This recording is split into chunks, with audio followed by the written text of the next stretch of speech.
Welcome back to Daily Flash. It's almost 2024, which means it's time to think about New Year's resolutions. But do they ever last through January? Our next guest is Kelli Rivers. She's an energetics and transformational coach, and she has 3 steps to help us achieve our New Year's resolutions once and for all. Kelli, good morning. Welcome to Daily Flash.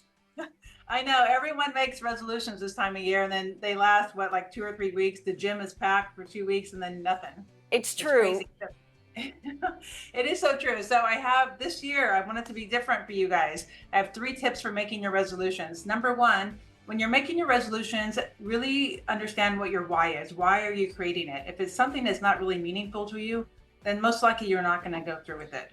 So really get into the heart of it. Why are you doing it? Like if you want to lose weight, just because you want to be healthy, that's not really that exciting. If you want to be around for your kids later on in life, that's a good reason to stick to it. Okay, number 2, why don't you have it already? This is a very important question. If you've been trying to do this year after year and you haven't succeeded, then you are blocking it. There's a subconscious program blocking it from happening. So go into, why don't I have it already?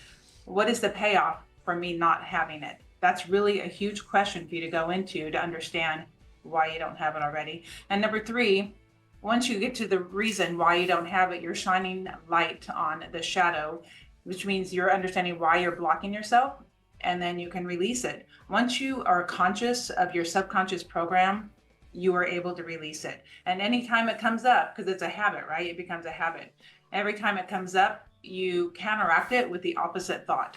And over time, it will just go away. And then that's how you reprogram your mind. And then you can finally achieve your New Year's resolutions, which is very exciting. Kelli, do you think oftentimes we bite off more than we can chew? I mean, instead of just maybe saying incorporating more exercise into our life, we say we've got to lose 100 pounds and look like X, Y, and Z by June. Oh, 100%. And that's such a downer, like 100 pounds versus 10 pounds. That's just a huge mountain to climb all at once. And you bite off more than you can chew. So go easy on yourself, because there's the reason also why you haven't done this in the past could be a very sensitive and scary reason. So be kind to yourself. And I agree with you. Set smaller goals, because then you build up momentum and you feel much better about yourself, about achieving the smaller goals along the way. And how important is it for us to just sort of take a moment and say, this is who I am at this particular point in my life, and that's okay, as opposed to, so often we live in the future. Well, when I'm this way, I'll be this. When I can get to this point, this will work for me. Yeah, you're never living in the present when your thoughts are the future or in the past. If you're anxiety, you're worried about the future. If you're angry or depressed, you're thinking about the past. And you're not going to create ever what you want when you're thinking about the future or the past. You always want to be in the present moment and enjoy the very moment. And then you can look forward to what you want to create in life. But when your thoughts are elsewhere, I mean, you're too scattered then. You're not ever going to create what you want. Let's talk a little bit about your role. You're an energetics and transformational coach. Tell me a little bit more about that. What does it involve?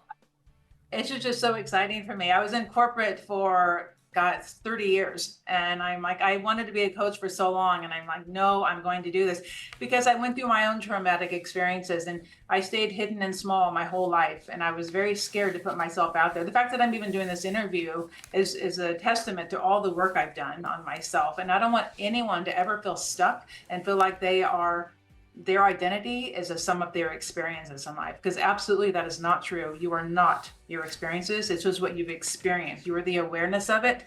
Your identity is not that. You are perfect as you are. And it's like releasing the lies about yourself rather than trying to change yourself, because there's nothing wrong with you. You just believe things about yourself that aren't true. Does that make sense? Yeah. And what point was it for you? Was there a specific moment? Did you have a certain aha moment that sort of got you across that specific goal line?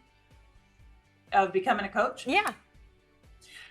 Gosh, we've had a lot of aha moments, but even just in the past 6 months, it's the reality of I am not the sum of my experiences hit on such a deep level. You know how you hear something over and over again and it lands deeper each time. So this time it really sunk in, like I am not that person who went through all those things in childhood. That is just not me.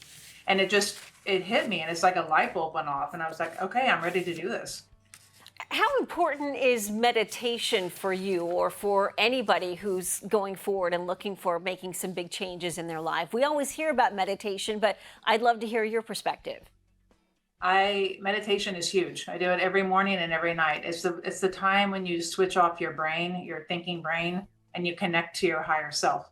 And it's huge. It's a great practice to get in because you want to go through the day of connecting to your higher self, and that's where your answers are coming from rather than your subconscious mind, which is simply a record of the past. Your higher self is limitless, and that's the direction to go in, is always being connected. And meditation is such a great practice to get into the habit of doing that. And for folks who are a little bit antsy or might not have the patience, you don't necessarily have to meditate for an hour. You can do maybe 2 to 3 minutes a day, right? Oh yes, if I do usually, if I'm tired and I'm going to go to bed, I'll do 5 minutes. I mean, this isn't, yeah, an hour is a lot to ask of someone, especially if they're not used to it. And focus your mind on counting your breath. 5 breaths up, hold it for 5, and breathe out for 5 counts. That gives your mind something to do, so you're not thinking of, because thoughts are going to pop in. It's what happens. We have over 60,000 thoughts a day. It's really hard to turn that off. But you will, and you get in a practice of doing that and focus on your breath work and pretend like you don't even have a brain, you don't even have a mind, you're just a set of eyes. And that helps switch off the brain. Kelli Rivers, thank you so much. Great information. We've got a lot of great stuff. This is ways you can connect with Kelli. KelliRivers.com is her website. You can also check her out on socials, Facebook at Kelli Rivers, Instagram, Miss Kelli Rivers. She's also got a TikTok and a YouTube page. That information is right there. Kelli, thank you so much for joining us. Stay with us. Daily Flash continues in just a moment.